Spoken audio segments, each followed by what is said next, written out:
Bismillahirrahmanirrahim. Kenapa di mana-mana selalu membahas masalah tauhid?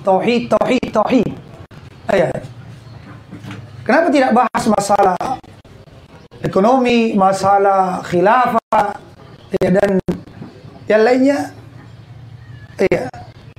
Jadi khilafah itu penting, ekonomi itu penting. Namun yang paling penting adalah pembahasan tentang tauhid. Yang terpenting adalah masalah tauhid. Dan kaidahnya itu adalah menjelaskan sesuatu, atau mempelajari sesuatu itu diambil dari al-aham fal-aham. Yang paling terpenting dulu, kemudian yang terpenting setelahnya. Maka tauhid ini adalah perkara yang paling penting.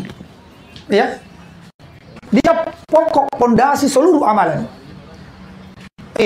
Sekalipun orang sholat, luar biasa sholatnya, tapi tidak dibangun di atas tauhid, dari nol. Sekalipun dia bersedekah, banyak sekali sedekahnya, kalau tidak dibangun di atas tauhid, dikali nol. Nah, teman-teman sekalian yang dirahmati oleh Allah Subhanahu wa taala, jadi tauhid ini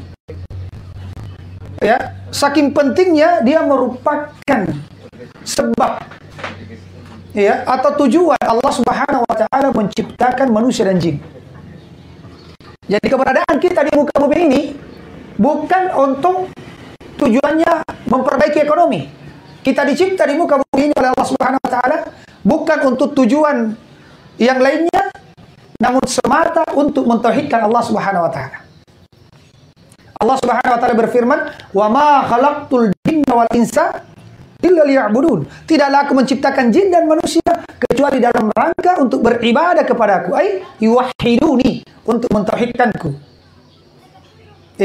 Itu tujuan Allah Subhanahu wa taala menciptakan jin dan manusia. Bahkan Allah Subhanahu wa taala menurunkan kitab-kitab dari langit. Yang kita ketahui kitab dari langit itu adalah Zabur, Taurat, Injil, Al-Qur'an.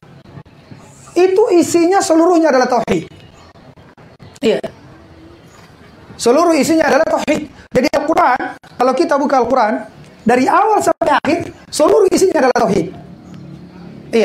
Dari Al-Fatihah sampai An-Nas, seluruh isinya adalah tauhid. Karena di dalam Al-Qur'an itu bukan perintah untuk mentauhidkan Allah, larangan untuk menyekutukan Allah Subhanahu wa taala. Ketika Al-Quran berbicara tentang kisah-kisah para nabi, pasti kaitannya dengan apa? Bagaimana ahli tauhid,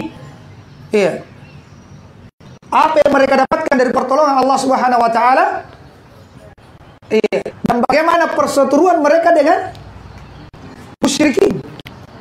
Jadi kisah-kisah yang ada dalam Al-Quran selalu membahas tentang tauhid. Surga dan neraka juga kaitannya dengan tauhid. Yang bertauhid jaminannya surga. Yang melakukan kesyirikan maka tempatnya di neraka. Atau isi Al-Quran berkaitan dengan hukum-hukum halal dan haram. Ini merupakan penyempurna tauhid. Sejauh mana ketundukan kita dan ketaatan kita kepada Allah Subhanahu wa taala ketika datang perintah, datang syariat, ini halal, ini haram. Jadi intinya seluruh isi Al-Quran kata Ibnu Qayyim itu berisi tauhid. Bahkan para nabi dan rasul yang jumlahnya 124.000, yang kita ketahui, berapa nabi dan rasul yang kita ketahui? 25 atau 26? 26. Siapa yang satu? Nabi Khidir. Nabi Khidir. Menurut pendapat yang kuat beliau adalah nabi. Nah, para nabi dan rasul diutus di muka bumi ini tujuannya adalah untuk mendakwakan tauhid. Untuk mendakwakan tauhid. Bukan untuk mendirikan khilafah atau untuk memperbaiki ekonomi masyarakat.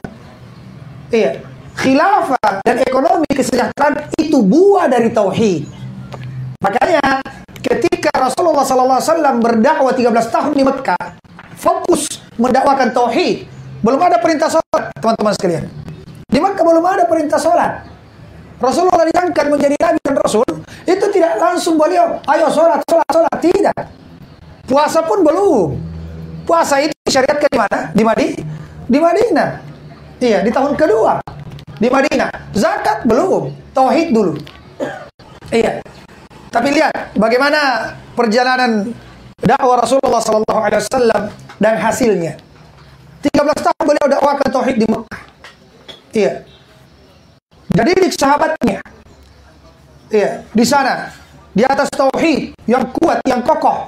Kemudian hijrah ke Madinah, maka diberikanlah hadiah buah daripada dakwah tauhid tadi. Iya. Terbentuklah khilafah Islamiyah di mana? Di Madinah. Iya. Ekonomi pun bagus. Iya. Pokoknya tatanan sosial bagus semuanya. Kenapa? Karena dibangun di atas tauhid. Coba kalau kita terapkan misalnya potong tangan bagi pencuri, rajam bagi pesina, dalam keadaan masyarakat tidak kuat tauhidnya, apa yang terjadi? Pasti pemerintah di demo. Iya. Tapi kapan bagus tauhidnya? Masyarakat sudah bagus tauhidnya, maka yang namanya potong tangan bagi pencuri, kemudian rajam, itu akan diterima dengan lapang dada. Mudah, semuanya jadi mudah dan ringan kalau kuat tauhid. Ya, semuanya jadi ringan. Bahkan poligami, saya kali poligami lagi. Poligami jadi ringan kalau dibangun di atas tauhid. Betul tidak? Betul ya. Poligami jadi ringan kalau dibangun di atas tauhid. Tapi kalau tidak ada tauhidnya, jangankan berpoligami. Ya, satu saja mikir-mikir. Siapa yang mau kasih makan? Satu saja katanya susah. Ini kan rusak tauhid kalau seperti ini ya. Kalau saya menikah, siapa yang mau kasih makan istriku? Sedangkan sekarang susah ekonomi, corona, covid, susah cari nafkah. Apalagi mau nambah, iya kan? Akhirnya, ya, bukan cuma jaga jarak di luar rumah, di ranjang pun jaga jarak. Kenapa bisa jaga jarak di ranjang? Takut. Ini kalau saya dekat-dekat nanti hamil punya anak lagi. Waduh, bagaimana makannya? Rusak tauhid. Jadi semua jadi ringan kalau bagus tauhid. Tauhidnya tidak ada susah. Iya, jadi penting sekali tauhid ini. Makanya diutus para nabi, seluruh nabi. Iya, dakwahnya adalah tauhid. Allah Subhanahu wa taala berfirman, "Wa laqad ba'atsna fi kulli ummatin rasulan an i'budullaha wajtanibut taghut." Dan sungguh kami telah mengutus kepada setiap umat seorang rasul. Apa dakwanya? Apa misinya? Ya, agar kalian beribadah hanya kepada Allah dan menjauhi segala sesembahan selain Allah Subhanahu wa taala. Ya, jadi kitab-kitab intinya tauhid para nabi dan rasul. Ya, itu dakwanya adalah tauhid. Bahkan langit dan bumi, manusia dan jin, makhluk dicipta, itu semua karena tauhid. Iya. Dan masih banyak lagi tentunya keutamaan-keutamaan yang hendaknya menjadi pemicu dan pendorong bagi kita untuk selalu mendalami, mengamalkan dan mendakwakan tauhid. Allahu ta'ala alam bisawab.